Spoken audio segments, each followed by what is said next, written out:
Bom dia, nono ano! Como vocês estão? Prontos para mais uma manhã de videoaulas? Hoje é quarta-feira e eu vim apresentar as aulas da videoaula de hoje. Hoje vocês terão uma aula de história, uma aula de inglês, uma aula de redação e uma aula de biologia. Pessoal, e as aulas ocorrerão nessa mesma sequência. A primeira aula, uma aula de história, ministrada pela Miss Aires. A segunda aula, uma aula de inglês, ministrada pelo Mr. Steffley. A terceira aula, uma aula de redação, ministrada pela Miss Cristiane. E a quarta aula, uma aula de biologia, ministrada então pela Miss Val. Pessoal, lembrem-se que aqui na descrição do vídeo estão os minutos e os segundos exatos que cada uma dessas aulas começam, junto com as atividades de homework de vocês, ok? Pessoal, me coloco à disposição. Qualquer coisa, podem nos procurar.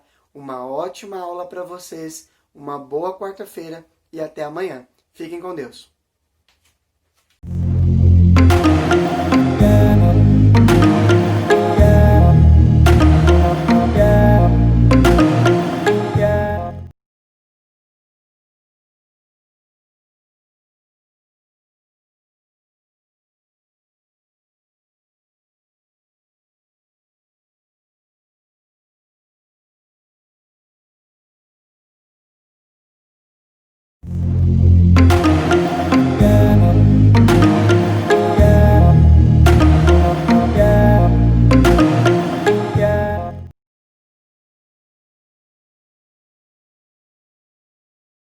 Então, galera, para fechar nossa aula e fechar nosso resumão para o teste, para nossa prova, semana dia 22 até o dia 26, não sei o dia, o a gente vai mandar para vocês ainda, porém a gente já vai estar reforçando esse conteúdo. Sobraram 4 conteúdos para a gente trabalhar aqui, na verdade eu vou repetir um pouquinho de Shuda, eu só pincelei sobre isso na aula passada, mas Shuda é fácil, a gente já vem trabalhando isso aqui desde o 8º ano, né? Beleza, então. Vamos analisar os conteúdos que nós temos aqui. Nosso Content Review de hoje para o teste final vai ser sobre Natural Disasters, primeiramente. Então lembra que nós trabalhamos Avalanche, Tornado, Hurricane, Tsunami, Flood, Wildfire, Landslide, entre outros Natural Disasters que nós trabalhamos. Passei um texto para vocês também sobre os Natural Disasters lá no Google Classroom, ok? Creio eu que ficou super tranquilo, não ficou desconfigurado porque ninguém me procurou depois disso. Então, subentende-se que está tudo beleza. Esses são os Natural Disasters que nós temos. É atividade de vocabulário, porém eu não lembro se eu pedir para vocês fazerem múltipla escolha ou discursiva. Se for discursiva, é só para colocar o nome do Natural Disaster representado na imagem acima, ok? E se for múltipla escolha, da mesma forma, vocês vão ter que marcar a opção que vai diferenciar nada, vai dar um trabalhinho só que na discurso vocês vão ter que escrever. Mas, poxa, escrever um nomezinho pequenininho é demais, né? Vamos lá então. Natural Disasters, tudo beleza? Todo mundo entendeu como é que funciona? Somente vocabulário, certo? Não tem que criar frase, não tem nada disso. Beleza então. Passive Voice. Agora vamos para a gramática. Vamos ter 3 gramáticazinhas nesse vídeo. Passive Voice, voz passiva. Como é que eu vou transferir voz ativa a voz passiva? O que é passivo e o que é ativo? Vamos entender então. Voz ativa é sempre quando a pessoa, o sujeito, está sendo enfocado na ação. Eu vou fazer alguma coisa, certo? Eu sou o foco da minha frase. Agora a voz passiva é quando a ação é o foco da frase, ok? The Empire State Building was built by Toninho. Então o Empire State Building foi construído pelo Toninho. Não importa o Toninho, o que me importa é o Empire State Building, ou seja, a coisa que aconteceu, was built, foi construído, certo? Então isso é o que me importa. Então na frase ativa eu tenho que reforçar a pessoa, dar ênfase na pessoa. Estranho falar ênfase, tá. Dar ênfase na pessoa. E na minha frase passiva eu tenho que dar ênfase na ação, no que aconteceu ali naquela situation. Beleza? Então eu tenho que fazer essa transformação. Nós tivemos exercício, voltem lá no YouTube, deve ter no caderno de vocês também, porque eu sempre peço atividade de gramática para vocês criarem frases. Dá uma analisada nas frases aí, para vocês terem uma base bacana do que vai ser o passive voice. Te dizer até, acho que o Mark Zuckerberg é um exemplo do Facebook no quadro, na época que eu passei, Passive voice foi ótimo. Beleza. Used to, nosso próximo conteúdo. Used to, nós trabalhamos para falar sobre past, passado, ok? Simplesmente sobre past, passado. Não há nada mais do que isso. Então, sempre atitudes que nós tínhamos, coisas que nós fazíamos, lugares que nós íamos, visitávamos. No passado, nós vamos utilizar a gramática do used to para dizer que nós éramos acostumados a fazer alguma coisa. I used to go to school by bus. Eu era acostumado, eu ia para a escola de ônibus. Então, I used to go to school by bus. Fechou minha frase, ok? Então, o que me importa aqui é o used to, que vai significar acostumado. Somente isso, alright? Essa foi fácil, se não me engano, eu até revisei um pouquinho com vocês na live, na época, quando eu postei esse exercício. Isadora, eu lembro que foi a primeira que me respondeu. Isadora e Maria Luísa. Então, só dar uma revisada nesse conteúdo, é um conteúdo fácil. Vocês vão ter que criar, na verdade, vocês vão ter que ser mais criativos. Eu não lembro como é que tá essa atividade do used to, se é para criar frases, se é para marcar opção correta, não lembro. Mas dá uma revisada aí no conteúdo, que é bacana e é fácil, alright?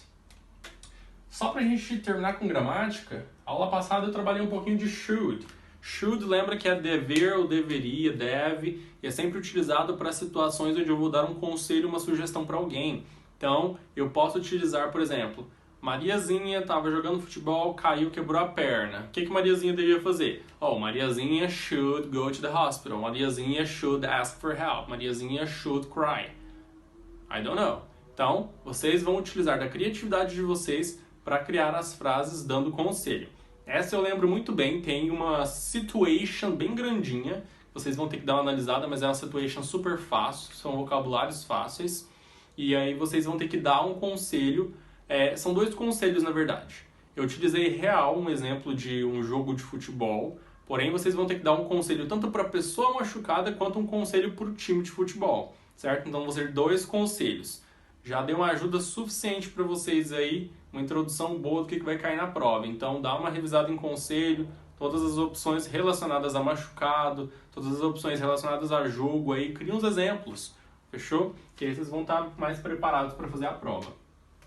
Por último, nós trabalhamos bastante tempo com a Malala, nós trabalhamos desde lá da troca, quarentena, aula física quarentena, e aí Malala, nós vimos que a Malala é uma garota que teve a infância bem conturbada por conta de morar no Oriente Médio, sofreu um ataque terrorista, e aí morreram várias pessoas da família, casa destruída, eles conseguiram ser exilados. Na verdade, ela foi atingida dentro de um ônibus, certo, escolar. Então, assim, ela ficou muito ferida, recebeu tratamento na Inglaterra, e aí, a partir disso, ela conseguiu morar na Inglaterra em si, ter residência na Inglaterra, e aí é onde ela reside hoje, se não me engano. E aí ela criou programas educacionais para ajudar crianças, porque assim, ela estava no ônibus escolar, se não me engano ela estava indo ou saindo da escola, então ela ajudou várias garotas e tenta assim, sempre estar ajudando o máximo de garotas possíveis ao redor do mundo a conseguir ter acesso ao sistema educacional, alright? Então esse é um dos princípios da Malala. Nós vimos que tem um site da Malala, tem até um texto que eu passei para vocês relacionado com ela. Então, simplesmente vocês vão ter que falar quem que é a Malala. É uma questão de múltipla escolha, tem uma foto da Malala, tem uma leve descrição, e aí vocês vão ter que analisar as descrições das opções de múltipla escolha e marcar qual a correta sobre ela. Então, dá uma analisada, dá uma entendida a mais do que ela fez, quem é ela, ok? Qual o contexto histórico que ela está envolvida, e aí vocês vão responder corretamente. Basicamente isso, terminando o nosso conteúdo de revisão para nossa aula, para nossa prova, na verdade. Prestem atenção, segunda-feira, na verdade, o que eu estou falando de segunda-feira? Não tem nada a ver. Esquece que eu ia falar de segunda-feira. É isso então, galera. Até mais. Tchau, tchau.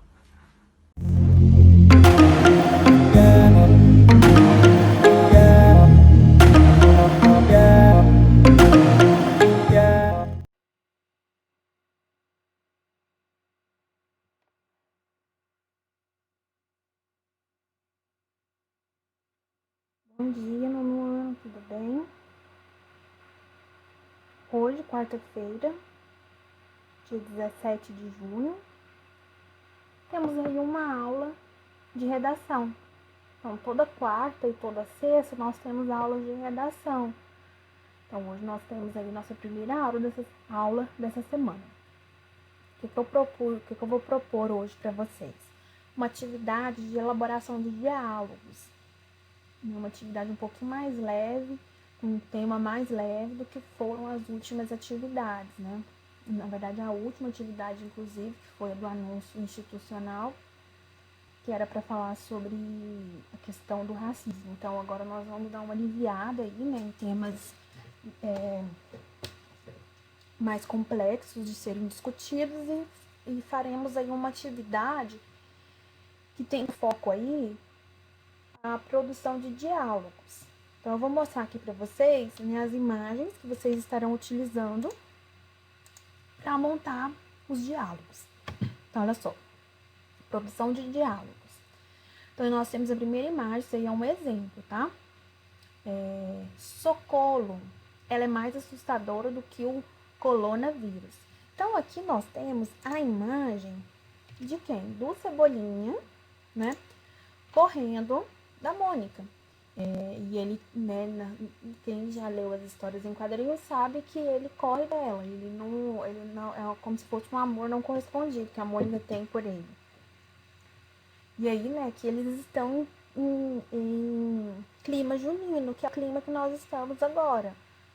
Nós estamos aí na época, né, das festas juninas, das quermesses, tá?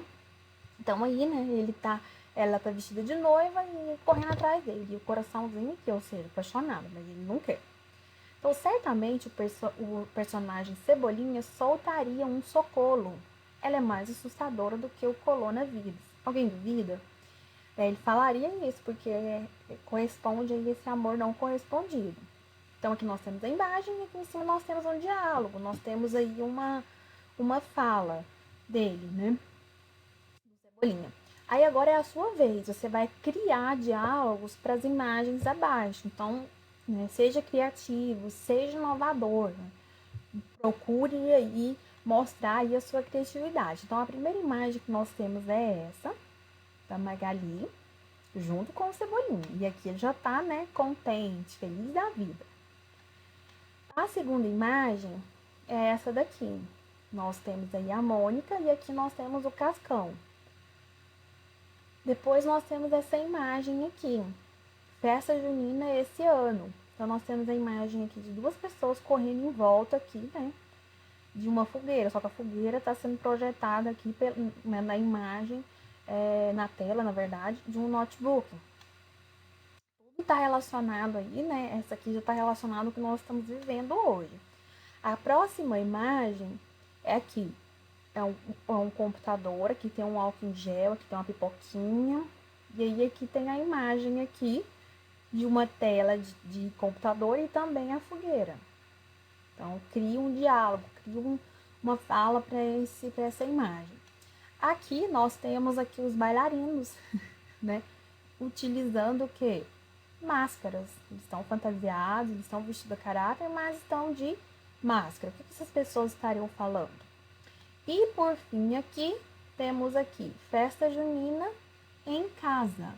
Então aqui é um kit que a pessoa faz, né, com comidas típicas, com enfeites, né, que são todos voltados aí para essa questão da festa junina, né? Só que aí agora é em casa, porque nós estamos aí em casa. Então, qual que é o diálogo? Qual que é a fala que nós poderíamos colocar aí para essa pessoa que está fazendo aí essa festa junina em casa, né? Observando os detalhes, observando aqui, né, os objetos, né, a intenção dela, né, qual seria essa intenção. Então, você vai criar um diálogo aí. Então, cada situação dessa aqui, você vai usar a sua criatividade, a sua ideia, né, o seu conhecimento aí e escrever um diálogo. Então, pode ser um diálogo de humor, como que foi o de cima? Pode. Pode ser um diálogo mais levado no tom mais sério? Pode. É a sua escolha. O diálogo é você que vai produzir. É a sua ideia, é a sua criatividade, é a sua inovação. Você vai criar, você vai colocar aí, né, as suas ideias aí para funcionar e para para imaginar e colocar a criatividade aí nessa atividade. Tá bom, meninos? Então, essa é a atividade que eu tenho proposta aí para vocês. Já está disponível no Google Classroom, só ir lá e baixar e colocar a criatividade aí para funcionar, tá bom? Beijo para vocês, um ótimo dia, ótimos estudos, que vocês tenham aí, recebam aí as minhas energias positivas. Qualquer coisa é só me procurar, eu estou à disposição. Um beijo para todos e até a próxima aula. Tchau, tchau.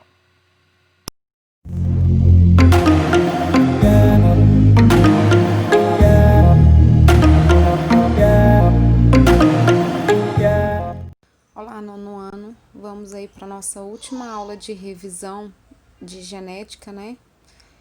Semana que vem eu vou começar conteúdo diferente pra gente, né? Então, nós vamos para a revisão, porque nós teremos o nosso trabalho, né, de diagnose, a nossa avaliação de diagnose na próxima semana online. Então, genética do sistema ABO e fator RH. Se vocês verem essa figura, vocês estão vendo o AB positivo e na filinha todos os outros grupos sanguíneos, né? Lembrando vocês que o AB, ele é receptor universal, tá? O AB positivo, né? E os demais, né, doam para ele.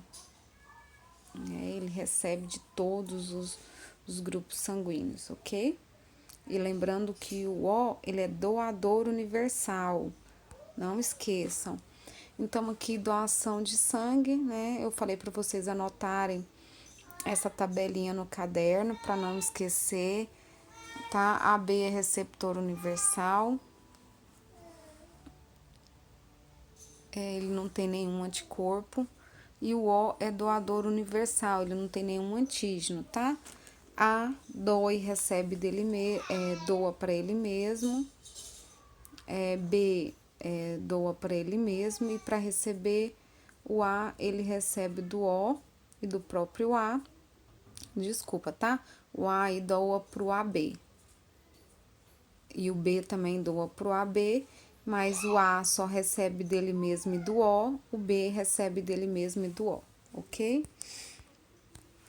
A dominância do sistema ABO, lembrando que os genes IA e B são dominantes em relação ao gene Izinho, certo?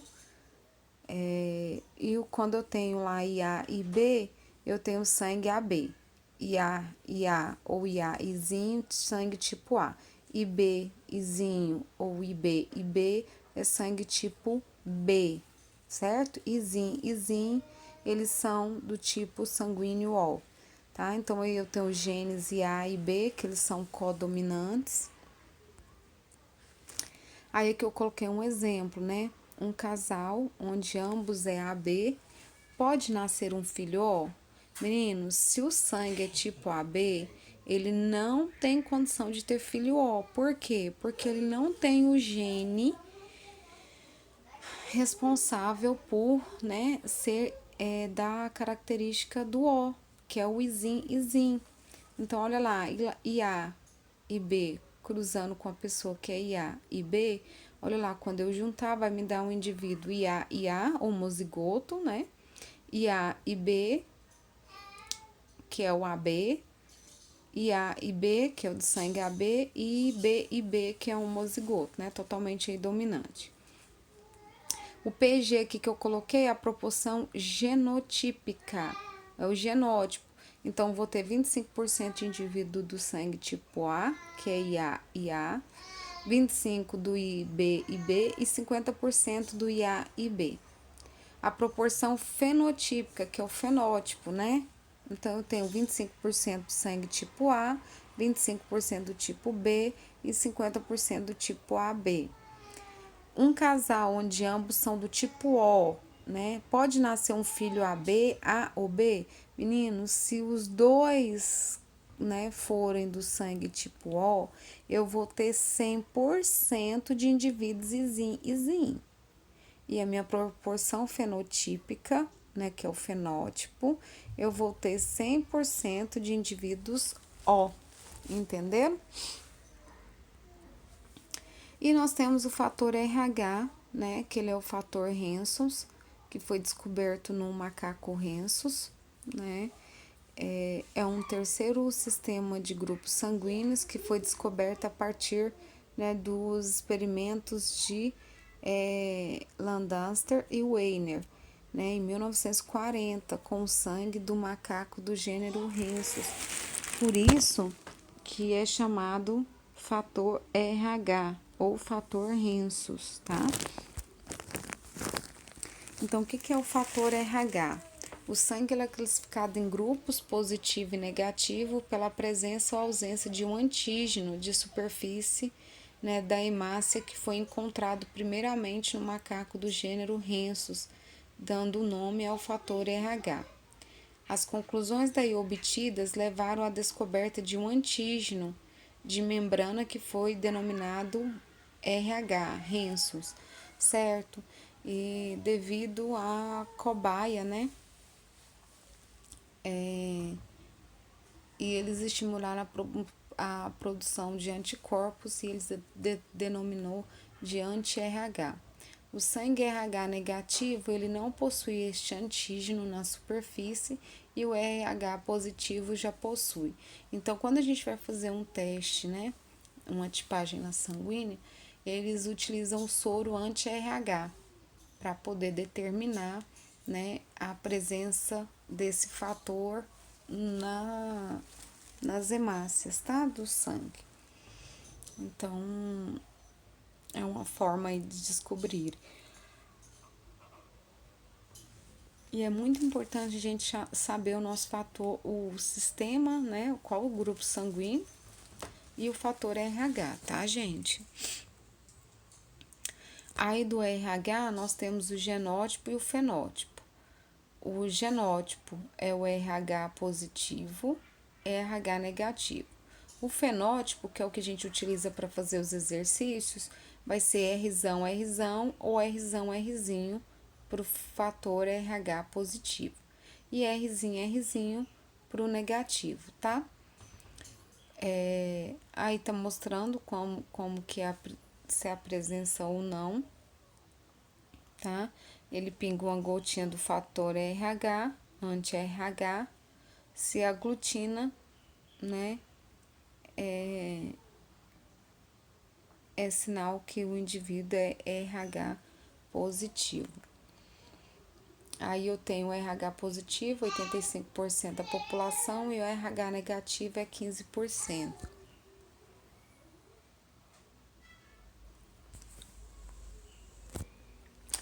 Com o sistema BO, nós também temos, né, a doença hemolítica do recém-nascido, né, que é chamada também de eritrobatose fetal ou a DHRN, né, que é doença hemolítica do recém-nascido.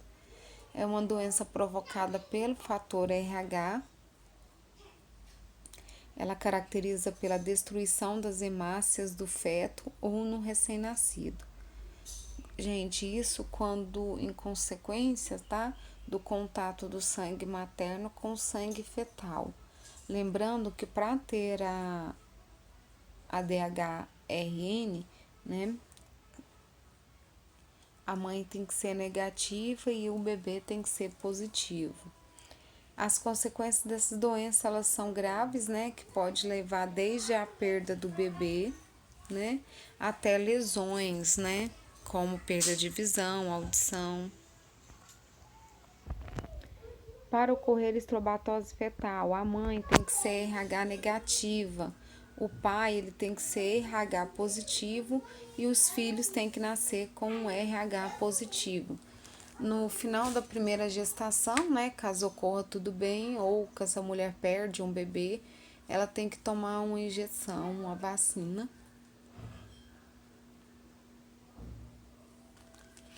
para que não aconteça nenhum problema na segunda gestação. Caso ela não tome esse remédio na primeira gestação, tá? Durante toda a segunda gestação ela faz, de qualquer jeito ela faz, né? O exame de Colbert E aí ela tem que ficar atenta aos sintomas, se o bebê não vai ter anemia, icterícia ou doença de Kernúteros. A anemia, tá? É a destruição das hemácias, a icterícia é a destruição da hemácia, né? Que levará ao aumento da bilirrubina. E aí a pele fica amarelada. E essa outra doença é quando eu tenho depósito de bilirrubina nos núcleos de bases cerebrais, o que gerará um retardo no bebê, né? Então a criança vai ter um problema mental. Aqui eu tenho uma questão, né? Considerando o eletograma abaixo, né? Que mostra a tipagem ABO e RH dos indivíduos, sabendo que o casal 5 e 6 perdeu uma criança por estrobatose fetal, a probabilidade da criança nascer, né, uma menina do tipo O positivo.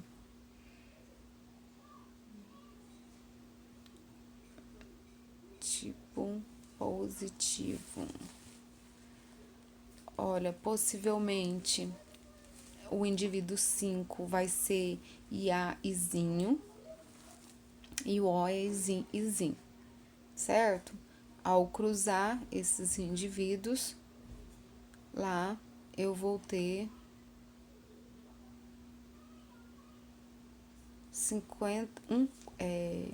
1 quarto, tá? De indivíduos com a chance de ser O. O quarto não. 1/2, que dá 2 quartos. Agora, fator RH positivo.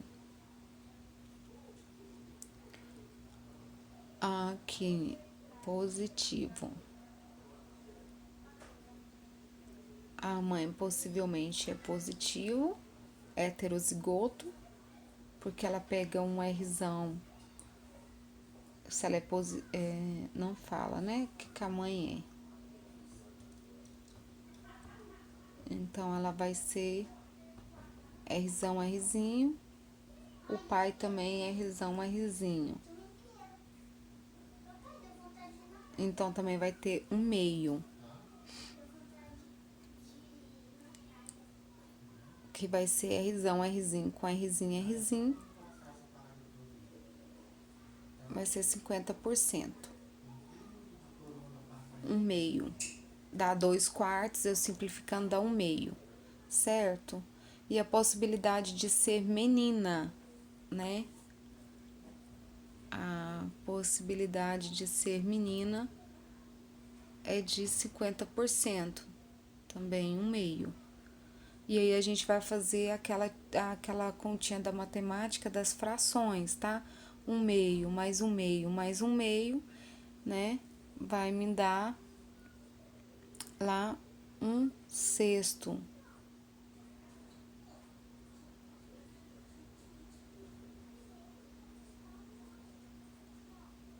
Peraí.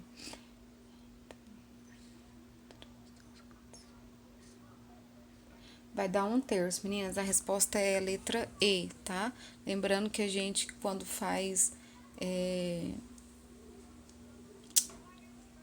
adição de fração, né?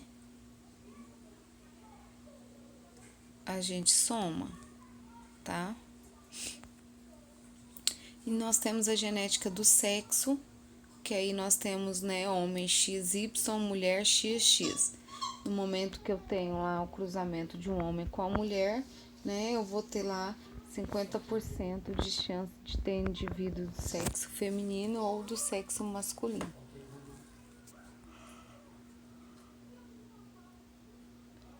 Também falamos para vocês sobre a hemofilia. A mesma coisa com o gene da hemofilia nós temos para o daltonismo, tá? Genótipo e fenótipo. O que vai mudar é que na hemofilia nós temos o Hzão e no daltonismo é o D. Dzão para normal e Dzinho pro... Passei sem querer. E o Dzinho para a pessoa que estiver manifestando, tá? Que tiver a doença. Lembrando que ela só manifesta mais em sexo masculino, tá? Atividades no Classroom, tá valendo uma notinha lá, então façam com carinho, com atenção, tá bom? Beijos e até na nossa live de quinta-feira, tá? Uma das nossas aulas foi substituída pela live de quinta, começando às 11h10. Eu acredito que na próxima semana a gente já volta com as aulas todas pelo YouTube, tá? Beijos.